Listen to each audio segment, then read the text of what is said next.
সেভাবেই পড়ছি। আমি সৌদি আরব থেকে বলছি।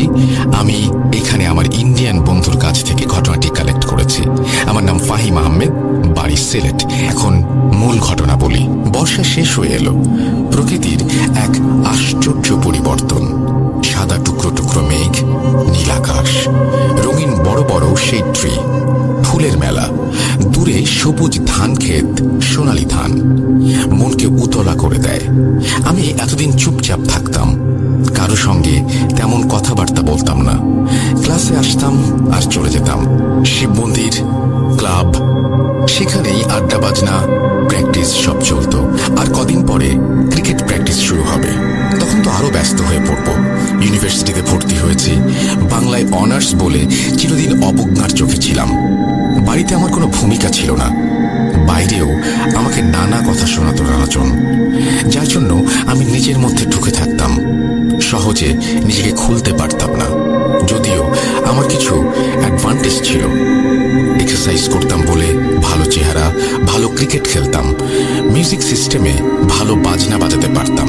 সেজন্য বুঝতে পারতাম মেয়েরা আমাকে বেশ পছন্দ করে। প্রথমে দর্শনধারী আর কি।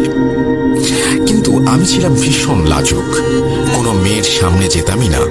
কথা বললে তোতলাতে থাকতাম।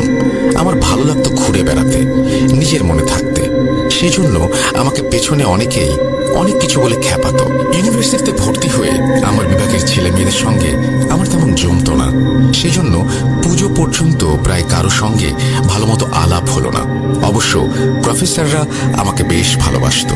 এই অবস্থায় ডিপার্টমেন্টের পুরনো ছাত্রছাত্রীদের রিউনিয়ন শুরু হলো। নাটক, ফাংশন, আলোচনা সবই হবে।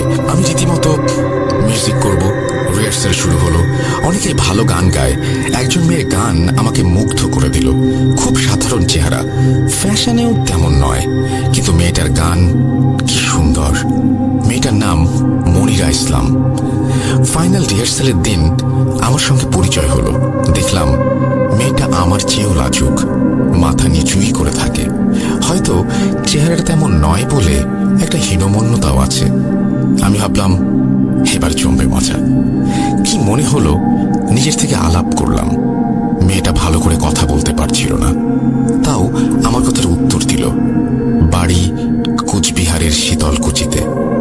ওর বাবা ওখানকার স্কুলের হেডমাস্টার, মা প্রাইমারি টিচার। উৎসবের দিন মেয়েটা গান গেয়ে একেবারে মাত করে দিল। এবার মনিরাকে অন্য চোখে দেখতে শুরু করলাম। ওর ব্যবহার, পার্সোনালিটি, পড়াশোনা, সর্বোপরি গান আমার মনে একটা ভালো লাগা তৈরি করলো। বুঝতে পারলাম কোনো কথা না বললেও ও আমাকে পছন্দ করে। অফ পিরিয়ডে মেয়েরা সাধারণত হোস্টেলে যায়। অন্যরা হয় ক্লাসে থাকে, নয় ক্যান্টিনে যায়। আমি এতদিন ভেতর থেকে প্রফেসরদের ক্যান্টিনে গিয়ে একা একাই টিফিন করতাম, অন্যদের সঙ্গে তেমন মিশতাম না। একদিন দেখি মনিরা হোস্টেলে না গিয়ে চুপ করে ক্লাসে বসে আছে। আমি সাহস নিয়ে মনিরাকে বললাম, চলুন চা খাই। ইতস্তত করেও ও আমার সঙ্গে নিচে ক্যান্টিনে এলো। আমি ওকে এক কিনারায় নিয়ে বসলাম, চায়ের অর্ডার দিলাম। তারপর পরিচয় করার চেষ্টা করলাম, তার কথা শুনলাম। এবার অনার্স পরীক্ষায় সেকেন্ড ক্লাস ফার্স্ট হয়েছে। গানেও জেলার মধ্যে নাম আছে। আমার তো বলার মতো কিছু নেই, সেই কিছু না বলা কথা বললাম। এরপর থেকে আমাদের দেখা সাক্ষাৎ বেড়ে গেল। একটা বন্ধুত্বের সম্পর্ক গড়ে উঠল। আমরা একসঙ্গে টিফিন করতে শুরু করলাম। আস্তে আস্তে বিকেলে ছুটির দিনে ঘুরে বেড়াতাম। যেতাম হোস্টেলের পেছন থেকে ওঠা পাহাড়ে, শালবনে, চমৎকার বিএসএফ এর পার্কে, শিলিগুড়িতে। বুঝতে পারলাম আমরা আস্তে আস্তে আলোচনার বিষয় হয়ে পড়েছি। আমরা এসব কেয়ার করলাম না। ক্লাস করে বিন্দাস মেলামেশা করতে লাগলাম। মেলামেশা করে দুজনের ভেতর পরিবর্তন হলো। আমি পড়াশোনায় মন দিলাম, আর মনিরার পোশাকে কিছু পরিবর্তন আসলো।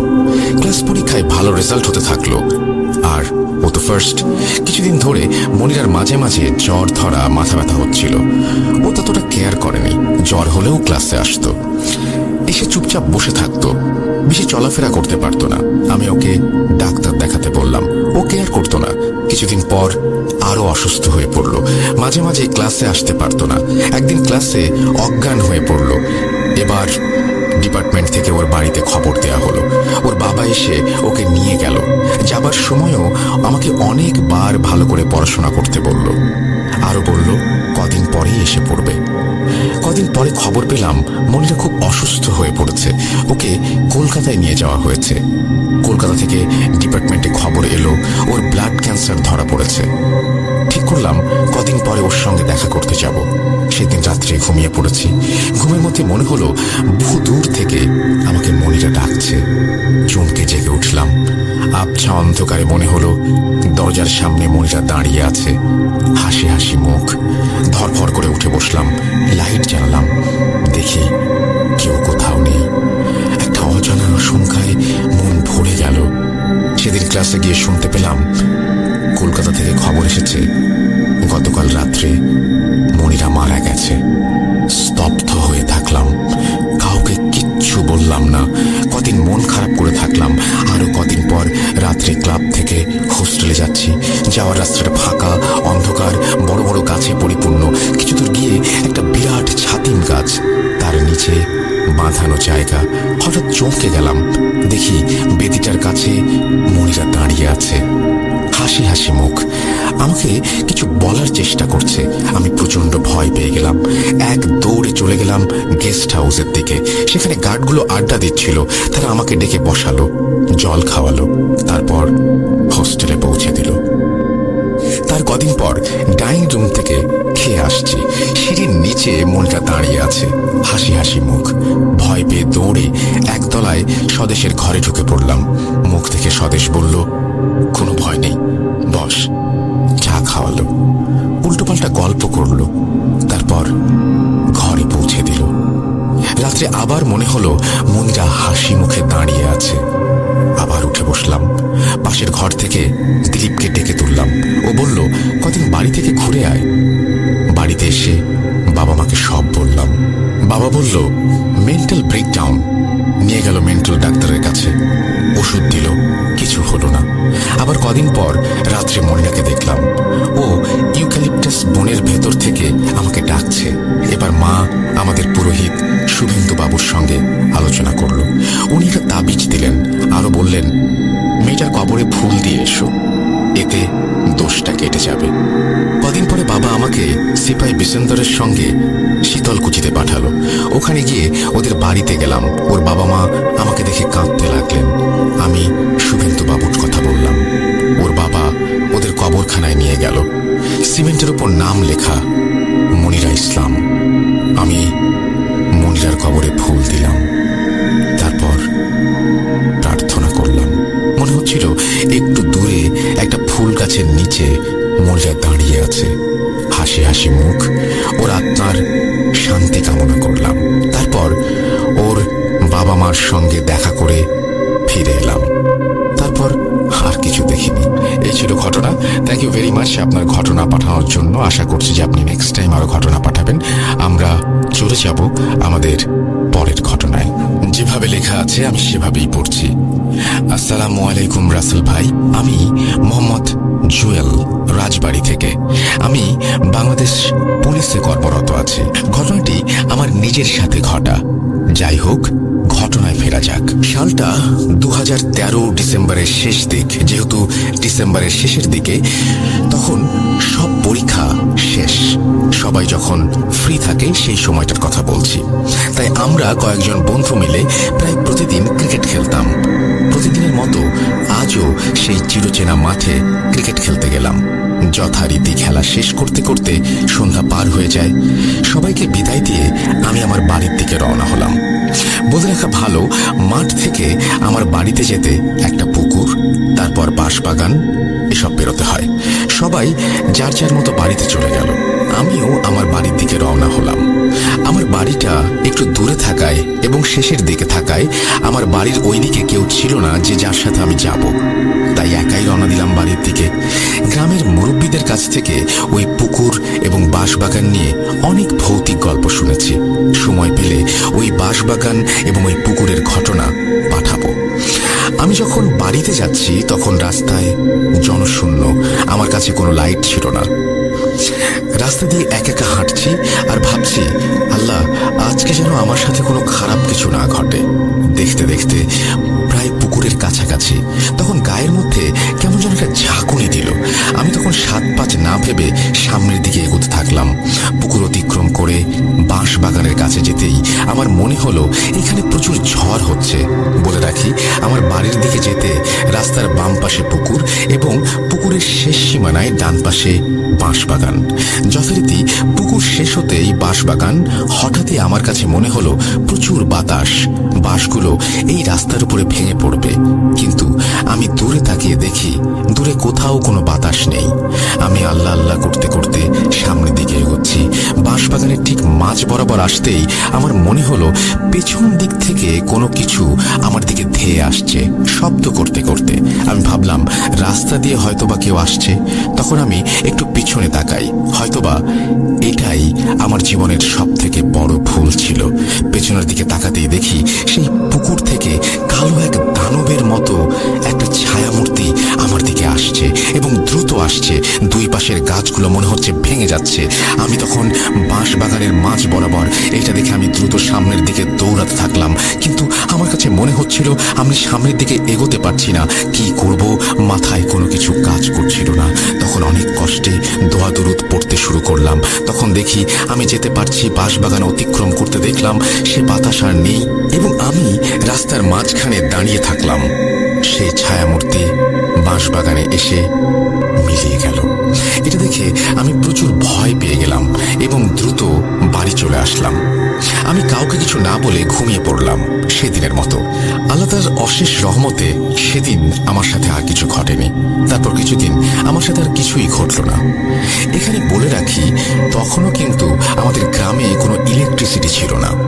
আমাদের গ্রামের চারপাশে বিদ্যুৎ ছিল, শুধুমাত্র আমাদের গ্রামে ছিল না।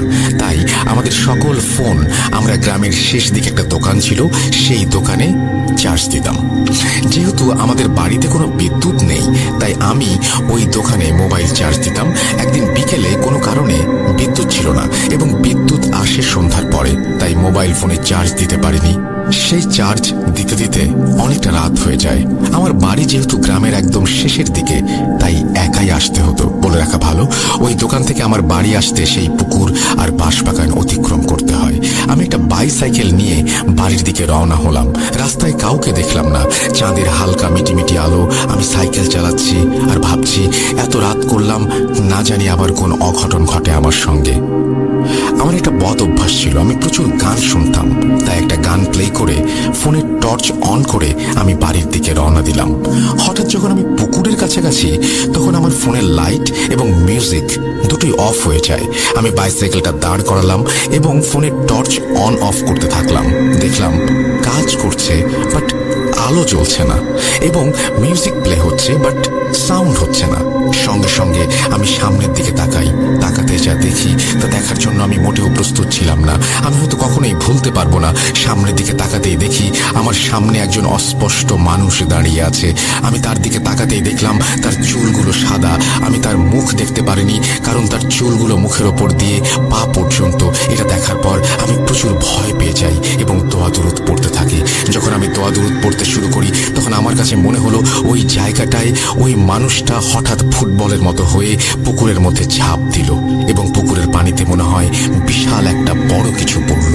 এত পরিমাণ শব্দ হলো যা শুনে আমার গায়ের সব লোম দাঁড়িয়ে গেল।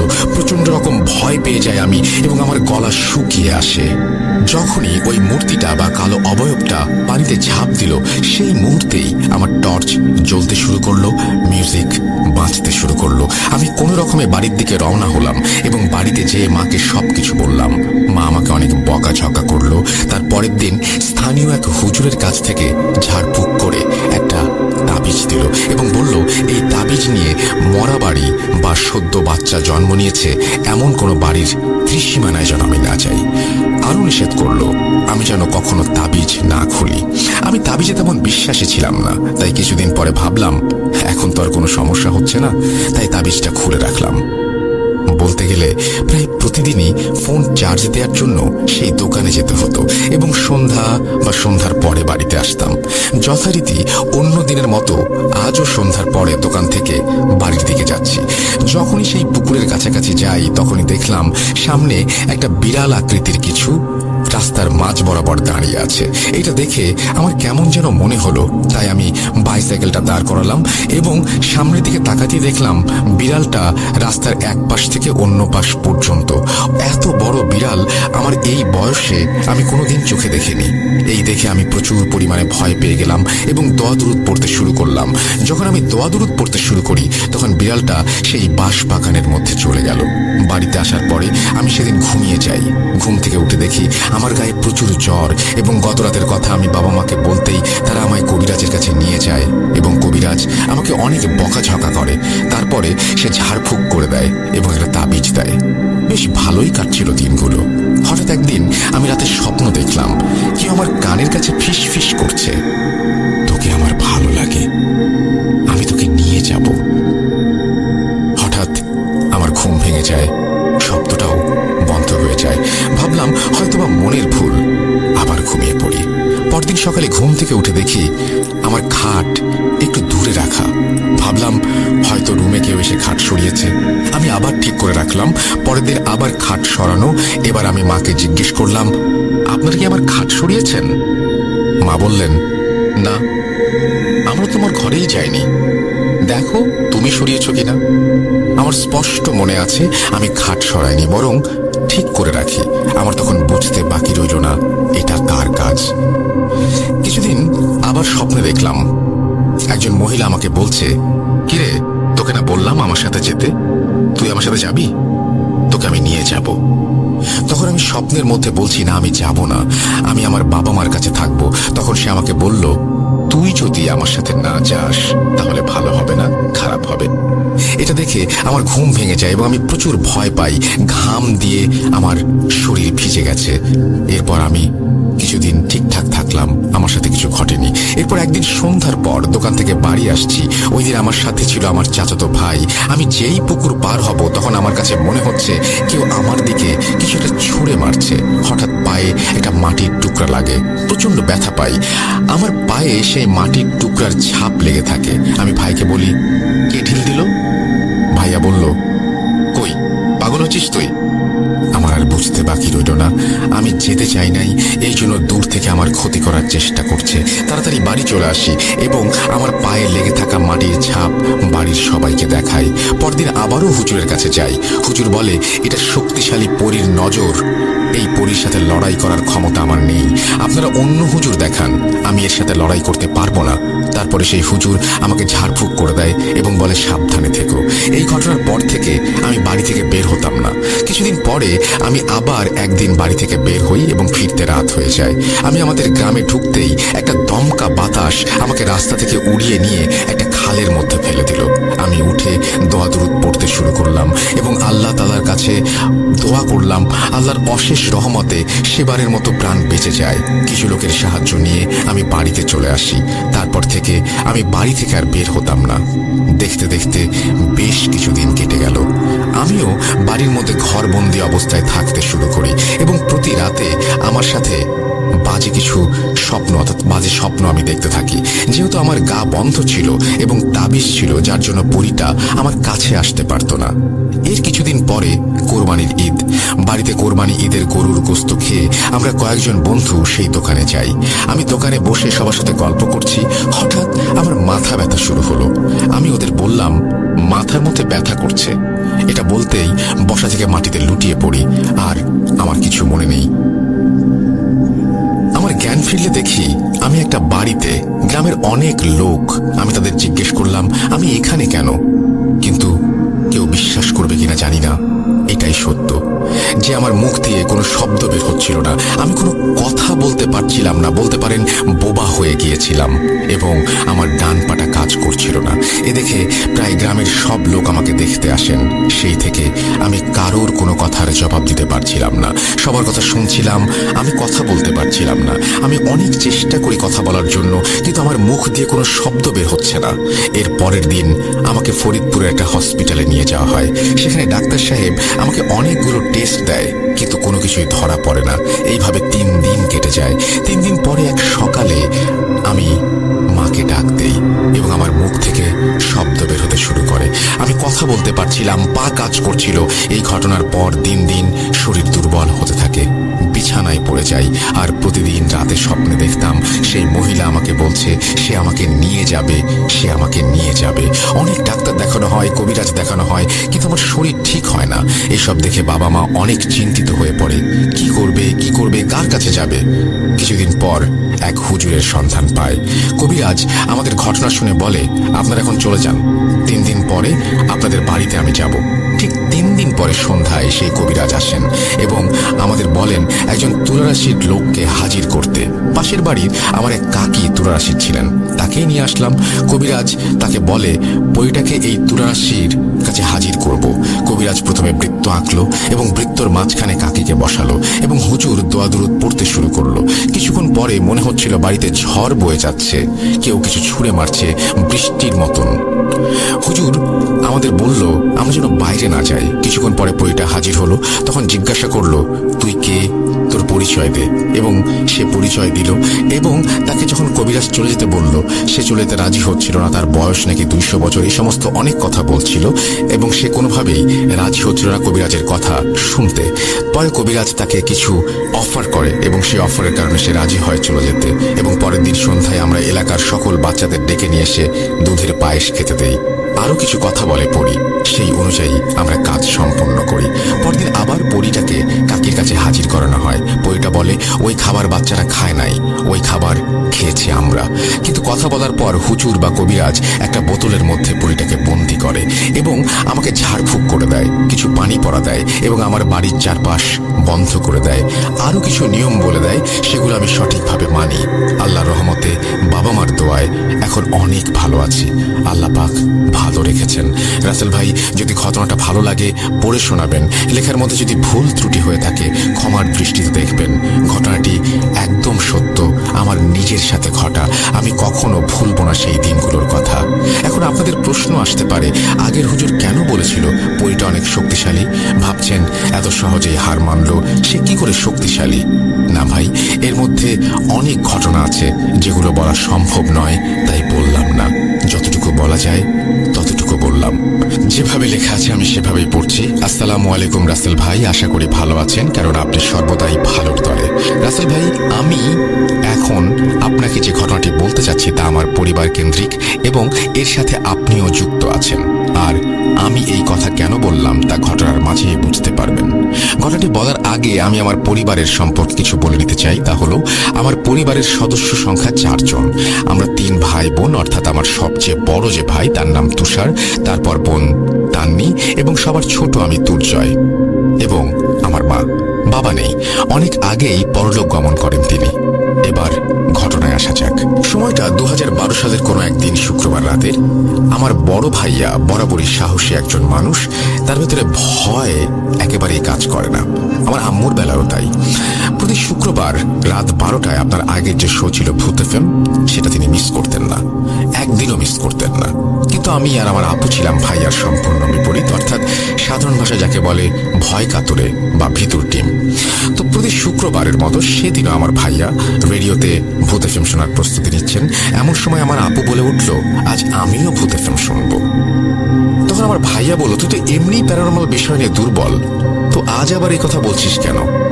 তো আমার আপু ছিল একটু জেদি স্বভাবের, সে শুনবেই। ভাইয়াকে বাধ্য হয়ে শোনাতে হলো। আমার আম্মু বললেন তিনিও শুনতে চান, দেখি প্রতি শুক্রবার কেমন ভূতের গল্প শোনো। তো যথারীতি আমার আম্মু আপু শুনতে লাগলেন এবং আমার ভাইয়া একাই শুনতে লাগলেন। তখন আমি ছোট ছিলাম, তাই অতটা সাহস হয়নি এখনকার মতো আমিও তাদের সাথে তাল মিলিয়ে ভূতের ঘটনা শুনবো, এই ব্যাপারটা আমার মাথাতেও আসেনি। তো যথাসময়ে আপনার শো শুরু হলো এবং যে যার মতো করে শুনছে। রাত বাড়তে থাকলো এবং সকল পশু পাখি হয়তো তখন গভীর ঘুমে আচ্ছন্ন। ঘর অন্ধকার, সারা বাড়ি পিনপতন নীরবতায়। মাঝে মাঝে কিছু রাত জাগা পাখির ডাক শোনা যাচ্ছে। আর আমাদের বাড়ির ভেতর জেগেছিল কেবল 3টি প্রাণী, আপু, ভাইয়া এবং মা। প্রায় বেশ কিছুক্ষণ পর আমার আম্মুর হাত নাড়ানোর ফলে আমার আপুর গায়ে ছোঁয়া লাগে এবং এতে প্রচন্ড রকমের চমকে ওঠে। কেননা আমার আপু সম্পূর্ণ শরীর মৃত মানুষের মতো একদম ঠান্ডা, যে কেউ স্পর্শ করলে ভাববে ও বেঁচে নেই। আমার আম্মু কয়েকবার আপুর নাম ধরে ডাক দেয়, কিন্তু কোনো রেসপন্স করে না। অবস্থা বেগতিক দেখে আমার আম্মু তাড়াতাড়ি করে আমার ভাইয়াকে ডাক দেয়, এই তুষার তাড়াতাড়ি ওঠ, দেখ তান্নি কথা বলছে না। ভাইয়া সজাগে ছিলেন, তাই উঠতে দেরি হলো না। ভাইয়া উঠে এসে আপুর নাম ধরে ডাকতে ডাকতে কপালে হাত দিয়ে জ্বর টর হলো কিনা দেখবেন এটা ভেবেছেন, কিন্তু ভাইয়া চমকে ওঠেন, দেখেন জ্বর তো নেই, বরং শরীর বরফের মতো ঠান্ডা, মারা গেলে বা ফ্রিজে রেখে দিলে মানুষকে যেরকম হয় সেরকম, কিন্তু শ্বাস প্রশ্বাস ঠিকভাবেই চলছে। আমরা বুঝতে পারি কিছু একটা ঘটেছে। তাই আমার ভাইয়া কোনো কিছু না ভেবে কোরআন শরীফ নিয়ে সূরা ইয়াসিন পড়তে থাকেন এবং আপুর গায়ে ফু দিতে থাকেন। এটা দেখে আম্মু কান্নাকাটি শুরু করে দেন। বুঝে যান ভয়ানক কিছু একটা ঘটতে যাচ্ছে। যেখানে ভাইয়া আমাদের পরিবারের সবচেয়ে শক্ত এবং বুদ্ধিমান মানুষ, এবং সেই যখন কোরআন শরীফ নিয়ে বসেছে তার মানে একটা কিছু তো হয়েছেই। আম্মুর কান্নার আওয়াজে আমার ঘুম ভেঙে যায়। আমি উঠে দেখি আম্মু কান্নাকাটি করছে এবং ভাইয়া কোরআন শরীফ পড়ছে এবং আপু শুয়ে আছে, আমার সাথেও কোনো কথা বলছে না। এসব দেখে আমি ভয় পেয়ে যাই এবং বড় মামাকে কল দেই। আমার নানুরা সবাই ঢাকাতেই থাকতো এবং আমাদের বাসা থেকে খুব একটা দূরে না। কল রিসিভ হতেই আম্মু কান্নাকাটি করছে। তখন মামা বলে, আম্মুর কাছে যাও। তখন আম্মু সম্পূর্ণ ঘটনা জানায় মামাকে এবং মামাদের আসতে বলে। আর আমি তখন সবে মাদ্রাসায় যাওয়া শুরু করেছি এবং প্রথম প্রথম হাদিসের বই ছিল, সেই বইটি পড়া শিখেছি। তাই কোনো কিছু না ভেবে আমি ভাইয়ার পাশে শুয়ে আমি হাদিস পড়া শুরু করেছি এবং ভাইয়া দেখা দেখি আমিও হাদিস পড়ে ফু দিচ্ছি এবং এরপরেই হঠাৎ আমার আপু মুচকি হাসে। এটা দেখে ভাইয়ার পড়া থেমে যায়। হাসিটা ছিল একদম শীতল হাসি, যা যে কোনো মানুষকে ভয় পাইয়ে দেওয়ার জন্য যথেষ্ট। এর কিছুক্ষণ পর আপু ওই মুচকি হাসি দিতে থাকে, যা আমাদের ভয় আরো বাড়িয়ে দেয়। একসময় হঠাৎ আপু নড়ে ওঠে, মানে এক কাঁধ থেকে আর এক কাঁধে ঘোরে। দেখে মনে হলো আপু ঘুমের ঘোরে এটি করলো। এটা দেখে ভাইয়া পড়া বাদ দিয়ে আপুর কপালে আবার হাত দেয়, কিন্তু না, এবার সব স্বাভাবিক, শরীরের তাপমাত্রাও ঠিক আছে। এমন সময় মামারাও এসে উপস্থিত হয় এবং দেখে আপু ঠিক আছে। আম্মুর থেকে সব শোনার পর মামা আপুকে তিশা বলে ডাক দেয়, কারণ আমার নানুর পরিবার আমার আপুকে তান্নি বলে ডাকে না, তো সেই নাম ধরেই ডাক দেয়, এই তিশা, তিশা মা। আমার আপু চোখ ডলতে ডলতে উঠে বসে এবং মামাকে দেখে সালাম দেয় এবং জিজ্ঞেস করে, মামা কখন এসেছেন আপনি? আমার আম্মু ঘুমিয়েছিল তখন। আম্মু কোনো প্রশ্নের উত্তর দেওয়ার আগেই মামা বলে ওঠে, আমি তো এসেই দেখলাম তুমিও ঘুমিয়েছিলে। তো আপু জিজ্ঞেস করে, তা আপনি এত রাতে? নানা নানু ঠিক আছেন? কারো কিছু হয়নি তো? আপুর কথা শুনে আমরা বুঝে যাই যে এতক্ষণ যে বিষয়গুলো ঘটেছে তার সম্পর্কে আপু কিছু জানে না। তখন ভাইয়া কথা ঘোরার জন্য বলে, হঠাৎ আম্মুর মন খারাপ হয়েছিল, তাই মামাকে ডাক দিয়ে নিয়ে এসেছে। এমনি কোনো সমস্যা নেই, তুমি ঘুমিয়ে পড়ো। এরপর আর তেমন কোনো সমস্যা হয়নি, সবকিছুই স্বাভাবিক। এর কিছুদিন পর আপু আম্মুকে বলে তার ইদানিং কিছু সমস্যা হচ্ছে। সমস্যা বলতে বলে রাখা ভালো যে আপু একটি হসপিটালের নার্স হিসেবে চাকরি করত। আম্মু যখন তাকে জিজ্ঞেস করে তার কি সমস্যা হচ্ছে, তখন আপু বলে, আমি যখন হসপিটালে যাই তখন আমার মনে হয় কে যেন আমার পেছন পেছন হাঁটছে, কিন্তু তাকালে কাউকে দেখতে পাই না। আবার আমি একদিন হেঁটে যখন হসপিটালে ঢুকবো ওই সময়ে আমার পায়ে কে যেন একটা ঢিল মারলো। আমি পেছন ফিরে তাকাতেই দেখি চারপাশে একটি কাকপক্ষীও নেই। আমি কিছুটা অবাক হই এবং ভেতরে চলে যাই। আবার মাঝে মাঝে আমি কোন একটা জিনিস এক জায়গায় রাখলে পরবর্তীতে সেই জিনিস আর খুঁজে পাই না। ভুলে যাওয়া এক বিষয়, কিন্তু প্রতিটি জিনিস তো আর কেউ ভুলে যায় না। আবার সেদিন রাতে যখন বাড়ি ফিরছিলাম তখন ওই মসজিদের সামনে যে গাছটি রয়েছে হঠাৎ চোখ বন্ধ হয়ে যায় এবং দেখি গাছের সব ডালপালা স্থির নিস্তব্ধ, কিন্তু একটি ডালে খুব জোরে জোরে নড়াচড়া হচ্ছে। দূর থেকে দেখে মনে হচ্ছিল কে যেন সেই ডালটি ইচ্ছে করে ঝাঁকাচ্ছে। এটি দেখে আমি চুপ করে বসে থাকি। এগুলো আমার সাথে কেন হচ্ছে বলতো? আমার আম্মু এসব বুঝেও না বোঝার ভান করে, বলে ও সব কিছু নয়, ও তোর মনের ভুল। এছাড়া আর কি বলার ছিল? আপু এমনি ভয় কাতুরে, তার উপর যদি তাকে এগুলো জানানো হয় তাহলে সে আরো ভয় পেতে পারে। তাই রাতে যখন ভাইয়া বাসায় আসে তখন ভাইয়াকে মা এগুলো অবগত করে এবং ভাইয়া পরের দিনই একটি কবিরাজের সাথে দেখা করবেন বলে আম্মুকে জানিয়ে দেন। পরের দিন দুপুরে ভাইয়া কাউকে কিছু না জানিয়ে হঠাৎ করে কবিরাজ নিয়ে হাজির হন। এই সময় আমরা সকলেই ঘরে ছিলাম। কবিরাজ ঘরে ঢোকার সাথে সাথে আপু পুরুষালী কণ্ঠে, মোটা কণ্ঠে বলে ওঠে, আমি ওয়াশরুমে যাব। কথাটি শুনে আম্মু পরে যেতে বললে আপু রাগের চোটে দাঁতে দাঁত চিপে গর্জন করে বলে, আমি এই মুহূর্তে যাব। আম্মু বুঝতে পারে এটি তার মেয়ে বলছে না। আম্মু আপুকে সাথে করে বের হয় এবং বের হয়ে আম্মুকে এই মুহূর্তে যেতে বলে। আম্মু বলে, কেন? উনি তো তোমার সাথে দেখা করতে আসছেন, তুমি ওনাকে চলে যেতে বলছো কেন? আপু বলেন, নিজের মেয়েকে ভালো রাখতে চাইলে ওকে চলে যেতে বলো এক্ষুনি, নইলে ভালো হবে না বলে দিচ্ছি। আম্মু তখন ভাইয়াকে ডাক দিলে বলে ওনাকে নিয়ে যেতে এবং ভাইয়াও তাই করে। কবিরাজ যিনি, উনি যখন ঘর থেকে বের হলেন আপু ওই মুহূর্তে নিজের পায়ের স্যান্ডেল জোরে তার গায়ে ছুঁড়ে মারলেন এবং তার গায়ে লাগে আশ্চর্যের বিষয় এটি যে আমাদের ঘর থেকে ওয়াশরুম একটু দূরে ছিল। অত দূর থেকেও কিভাবে ওই কবিরাজের গায়েই তিনি স্যান্ডেলটা লাগাতে পারলেন সেটাও এক বিস্ময়কর ব্যাপার। কিন্তু তার একদম পাশেই আমার ভাইয়াও ছিল এবং তার দুটো জুতো কবিরাজের গায়ে লেগেছে। কবিরাজ চলে যায় এবং আপুও এসে ঘরে শুয়ে পড়ে। আম্মু কিছু জানতে চাইলে বলে আমি এখন ঘুমাবো। ব্যাস এটুকু বলে গভীর ঘুমে তলিয়ে যায় আপু। দেখে মনে হচ্ছিল এতকাল যেন এমন তৃপ্তির ঘুম সে আর ঘুমায়নি। বাইরে গিয়ে কবিরাজ আমার ভাইয়াকে জানায় আপুর সাথে খুব শক্তিশালী জিন রয়েছে এবং এখন তার সেসব উপকরণ নেই বা তেমন কোনো ব্যবস্থা নেই যে সেই জিনের সামনে দাঁড়িয়ে কথা বলবে। তিনি কাল আবার আসবেন এবং সম্পূর্ণ প্রস্তুতি নিয়ে আসবেন বলে জানান। তাই তিনি এতক্ষণ চুপ ছিলেন। এসব ঘটনা আমার আম্মু আমার মামাকে জানায়। তার কিছুক্ষণ পরে মামা আসে এবং আম্মুর সাথে কথা বলে। এমন সময় আপু হঠাৎ ওঠে এবং আসন গেড়ে বসে এবং সম্পূর্ণ পুরুষ মানুষের মতো করে লম্বা একটা সালাম দিয়ে সকলের উদ্দেশ্যে পুরুষালী কণ্ঠে কথা বলতে শুরু করে। আমার মামা সালামের উত্তর নেয় এবং মামার সঙ্গে আপুর কিছু কথা হয়। প্রতিটি জায়গায় তখন আপু সম্বন্ধে কোনো না কোনো কিছু বলছেন। তখন আপু রুগী বলে সম্বোধন করেন। আপু বলতে শুরু করেন আমি ভারতের একটি মসজিদের ইমাম, সেখানে আমি 5 ওয়াক্ত নামাজ পড়াই। আমি এই ঢাকার একজন মহিলার সঙ্গে ছিলাম তার জন্ম থেকে, কিন্তু তিনি যখন মৃত্যু শয্যায় তখন রোগীর সাথে হসপিটালে আসে তখন ওকে আমার খুব ভালো লেগে যায়। তাই আমি প্রায় সময় ওর আশেপাশে থাকতাম। আজ পর্যন্ত আমি ওর কোনো ক্ষতি করিনি, করবও না। সেদিন রাতে আমি ওর শরীরে প্রবেশ করি কারণ ও তখন আমাদের নিয়েই চিন্তা করছিল, ইত্যাদি ইত্যাদি বিভিন্ন ধরনের কথা বলে। এই কথাগুলো সত্যি কিনা তা পরীক্ষার জন্য আমার মামা কিছু প্রশ্ন করেন, যার উত্তর তিনি সঠিকভাবে দেন এবং অবিশ্বাস্য হলেও সত্যি ওই দিনের পর এমন কোনো ঘটনা আর ঘটেনি। উনি সালাম দেবার পর আপু আস্তে আস্তে আবার আগের মতো শুয়ে পড়েন এবং কিছুক্ষণ পরে চোখ কসলাতে কসলাতে ঘুম থেকে উঠে আম্মুকে বলেন আম্মু আমার শরীরটা না ব্যথা করছে, খুব ক্ষুধা পেয়েছে, খেতে দাও। আমার মামাকে দেখে তার সাথে কথা বলতে শুরু করে। তো রাসেল ভাই এই ছিল আমার ঘটনা। আশা করি আপনাদের ভালো লেগেছে। আপনি ভালো থাকবেন, সুস্থ থাকবেন। আপনি যদি আমার ঘটনাটি সিলেক্ট করেন তাহলে প্লিজ আমাকে জানাবেন। শুভকামনা রইল। নিচে আমার ঠিকানা দেওয়া রয়েছে, নাম না প্রকাশ করার অনুরোধ করেছেন তিনি। আমি ঠিকানা দেখতে পাচ্ছি, আপনার ফোন নাম্বার দেখতে পাচ্ছি, আপনার নাম দেখতে পাচ্ছি, সবই দেখতে পাচ্ছি। আপনার এটা আমি প্রকাশ করব না যেহেতু আপনি নিষেধ করেছেন। থ্যাংক ইউ ভেরি মাচ আপনার ঘটনার জন্য। আমাদের আজকের এপিসোড এই পর্যন্তই। সম্পূর্ণ ভূত এফএম এই চ্যানেলে আপলোড করা হয়, কোনো ঘটনা বাদ দেওয়া হয় না। প্রিয় লিসেনার, আশা করি আজকের পৈশাচিক হাতের ভৌতিক ঘটনাটি আপনাদের ভালো লেগেছে।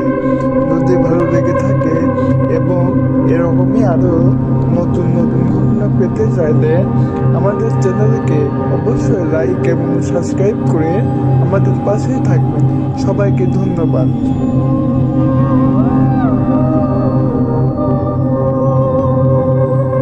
সেটা বলবেন, তারপরে আপনার ঘটনায় যাব এবং আপনি আপনার প্রথম ঘটনা প্লিজ শুরু করুন। আসসালামু আলাইকুম রাসেল ভাই। ওয়ালাইকুম সালাম। আমি মাহমুদ হাসান মুন্না, আমি এসেছি বরিশাল থেকে। জি, বলুন আপনার ঘটনা। তো রাসেল ভাই প্রথমেই বলতে চাই, আমি আজকে প্রথম যে ঘটনাটা বলবো সেটা আমার দাদার কাছ থেকে শুনলাম। দাদা গত ডিসেম্বর মাসে 23 তারিখে মারা গেছে, সবাই আমার দাদার শুনতে হবে।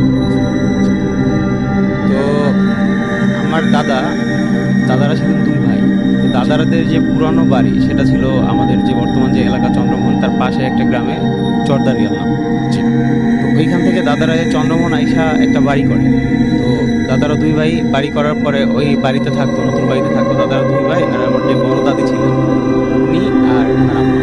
তো থাকার পরে তো বাসার যত কাজ টাজ পুরুষ বলতে আমার দাদাই ছিলেন, কৃষিকাজ করতেন দাদা তখন। তো সারাদিনের কাজ শেষে আমাদের ওইখানে আবার রাসেল ভাই গ্রাম অঞ্চলে যে আজকে থেকে মানে 60 দশকে 1960 দশকের দিকে তো ঘটনাটা ছিল এমন। আমাদের পাশের গ্রামে একটা লাঠি খেলার আয়োজন করা হয়েছিল, বাংলা বাজার নামে একটা জায়গায়।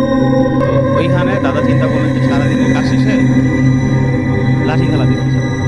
তো দাদা যখন মানে সারাদিনের কাজ শেষ করার পরে লাঠি খেলা দেখতে যাবে, তো আগে গ্রাম অঞ্চলে তেমন রাস্তাঘাট অবস্থা ভালো ছিল না। তো মানুষের চলাচলের মাধ্যম হিসাবে নৌকা ব্যবহার, বিশেষ করে যারা কৃষিকাজ করতো তাদের তো বাসায় নিজেদের একটা করে নৌকা থাকতো। তো দাদা দাদা সারাদিনের কাজ শেষে নৌকা নিয়ে ওই পাশের গ্রামে যেখানে লাঠি খেলা হচ্ছে ওইখানে চলে যায়। তো উনি সন্ধ্যার পরে ওনার কাজ শেষে লাঠি খেলা দেখতে যায়। তো লাঠি খেলা শেষে যখন বাসায় আসতেছিল তখন আনুমানিক রাত, উনি আমার যেটা বলছেন 10টা থেকে কি 11টা হবে এরকম একটা মাঝামাঝি সময়। তো উনি আসতেছেন নৌকা দিয়ে আস্তে আস্তে একা আসতেছেন রাত্রেবেলা। তো গ্রাম অঞ্চলে 10টা 11টায় অনেকটা দূর। তো উনি যখন খালের একটা পাড় দিয়ে আসতেছিলেন, তো খালটা ছিল বিলের সাথে মানে অ্যাডজাস্ট করা। তো ওই সময়টা ছিল বর্ষাকাল, পানিতে পুরা ভরা ছিল। তো উনি খালের পাড় দিয়ে যখন আসতেছিলেন কিছু দূর যাওয়ার পরে উনি দূরে একটা আলো দেখতে পায়। তো যখন আলোটা দেখতে পায় তো উনি নৌকা চালায় যখন আলোটার কাছাকাছি চলে আসে তো দেখে যে ওইখানে একটা ঘাট ছিল, ওই ঘাটের পাড়ে একটা মহিলা দাঁড়ানো। তো ওনারে মহিলা হাত দিয়ে ইশারা করতেছে নৌকাটা থামানোর জন্য। তো উনি নৌকাটা থামানোর পরে উনি যেটা দেখছে, তো ওই যে মহিলা ওনারও চিনে, আমাদের এলাকার এক লোক, ওনার নাম ছিলেন জব্বার, ওনার আম্মা। তো উনি বলতেছে যে বাবা তুমি আমার একটা উপকার করবা, আমার স্ত্রীর তো মানে এই প্রসব বেদনা হচ্ছে, তুমি একটু কষ্ট করে আমাদের ওই গ্রামে আরেকটা মহিলা ছিল দাইমা, উনি আবার ওই মানুষের বাড়ি বাড়ি যায় এই কাজ করতে, মানুষের সাহায্য করতে। তো আমার একটু ওই যে খান নামে একটা বাড়ি ছিল, তো ওইখানে নামাই দিবা একটু কষ্ট করে, আমাদের বাড়িতে কোনো পুরুষ মানুষ নেই, ওনার ছেলে আবার আর্মিতে চাকরি করতো। তো উনি অত কিছু ভাবে নাই, তখন উনি চিন্তা করলো যে মানুষের সাহায্য করি। তো উনি উঠানোর পরে উনি নৌকা চালাচ্ছে। তো তখন রাসেল ভাই সময়টা ছিল ভাটা চলতেছিল। তো উনি পিছনে ফিরে দাঁড় বাইতেছিল নৌকার। তো ওইটা পাওয়ার পরে কিছু দূর যাওয়ার পরে আমার দাদা আবার কি করতেন, স্মোক করতেন। তো উনি চিন্তা করলো এখন একটা সিগারেট ধরে, যেহেতু একটু ঠান্ডা লাগতেছে। তো উনি সিগারেট ধরানোর জন্য, সিগারেটটা ছিল আবার পিছনে, উনি সেটা নেওয়ার জন্য একটু পিছনে তাকায়। রাসেল ভাই তাকানোর পরে উনি ফার্স্ট যেটা দেখে তো সেটা হলো গিয়া ওই যে মহিলার হাতে একটা কুপি টাইপের একটা দেখছিল প্রথম। তো আসলে এটা কুপিও না, ওটা কিসের আলো উনি ওইটা আজকে পর্যন্ত আমার যখন বলছে তখনও উনি ওটা জানতে পারেন ওটা কিসের আলো ছিল। তা আরেকটা জিনিস লক্ষ্য করে রাসেল ভাই, ওই মহিলার হাতে নাকি একটা ব্যাগ ছিল যেটা উনি আন্ধারে দেখতে পারে নাই, অন্ধকারের মধ্যে। তো উনি দেখতেছে যে ওই মহিলা ওই পুটলি থেকে কিছু একটা বের করে লাইক মানুষের কাটা হাত উনি নিচের দিকে তাকায় ওইটা চাবায় খাচ্ছে। রাসেল ভাই এটা দেখার পরে দাদা মানে খুব বেশি ভয় পায়। তো হঠাৎ করে ওই মহিলা মানে টের পেয়ে গেছে, ওনার দিকে তাকানোর পরে দাদা আল্লাহর নাম নিতেছিল তখন। তো ওনার টার্গেট ছিল একটাই, নৌকাটা কোনো একটা ভাবে খালের সাইড করে উনি লাফ দিবে ওইখান থেকে, নৌকা থেকে। তো উনি কোনোভাবে নৌকাটা সাইড করে খাল থেকে লাফ দেয়। তো লাফ দেওয়ার পরে উনি দৌড় দেওয়ার চেষ্টা করেন। তো উনি দৌড় দিয়ে কিছু দূর যায় সামনে, ওনার কাছে মনে হইতেছিল যে উনি যতই যাচ্ছে মানে ওনার হাত পা সব অবশ্যই আসতেছে, হাত পা চলতেছে না ওনার। কিছু দূর যাওয়ার পরে উনি দেখতেছে যে ওই মহিলা ওনারে হাত দিয়ে ইশারা করে ডাকতেছে। তো উনি অনেক কষ্ট করে আল্লাহর নাম নিতে নিতে মানে দৌড়ে কিছু দূর যায়। তো যাওয়ার পরে ওই আগে মানে বাড়িঘর ছিল একটু দূরে। তো উনি একটা বাড়ির কাছাকাছি চলে আসার পরে ওই বাড়ির সামনে ছিল একটা তাল গাছ। উনি দেখতেছে যে তাল গাছ থেকে ধাপ করে একটা শব্দ হওয়ার পরে উনি দেখতেছে যে ওনার কিছু দূর সামনে একটা লোক, জুব্বা পরিহিত একটা লোক, 2 পা মেলে উনি দাঁড়ায় আছে। আর পিছন থেকে যে ওই মহিলা উনি লাফায় রাসেল ভাই ওনার সামনে আসতেছে। উনি এটা দেখার পরে ওই মহিলাটা যখন লাফায় সামনে আসতেছিল তো ওনার দিকে একটা বৃদ্ধির একটা হাসি দিতেছিল। তো হাসিটা দিয়ে যখন ওনার সামনে চলে আসে তখন আমার দাদা নিজেরা ঠিক রাখতে পারেনি, তখন উনি সেন্সলেস হয়ে পড়ে গেছেন। পরের দিন সকালে রাসেল ভাই ওই যে খালে যারা মাছ ধরতেন, জাল পাতা ছিল, জাল দিয়ে মাছ ধরতেন বর্ষাকালে। তো এক লোক এরকম সকালবেলা যখন জাল উঠানোর জন্য আসে, তো আসার পরে নাকি দাদার মুখ থেকে যেটা শুনছিলাম ওনারে সেন্সলেস অবস্থায় পাইছে। পাওয়ার পরের দিন দাদারে বাসায় নিয়ে আসে। তো দাদার প্রচণ্ড জ্বর ছিল। জ্বরটা থাকার পরে ওনার বাবা, আমার দাদার যে বাবা, উনি আবার মসজিদে ইমামতি করতেন। তো উনি ঝাড়ফুঁক করেন, পরে আমাদের এলাকায় স্থানীয় এক পীরের কাছে নিয়ে যায়, চন্দ্রমণির এক পীর। তো ওনার কাছে নিয়ে যাওয়ার পরে এই ঝাড়ফুঁক করে তারপরে আমার সাথে সমস্যা, এই ছিল আমার প্রথম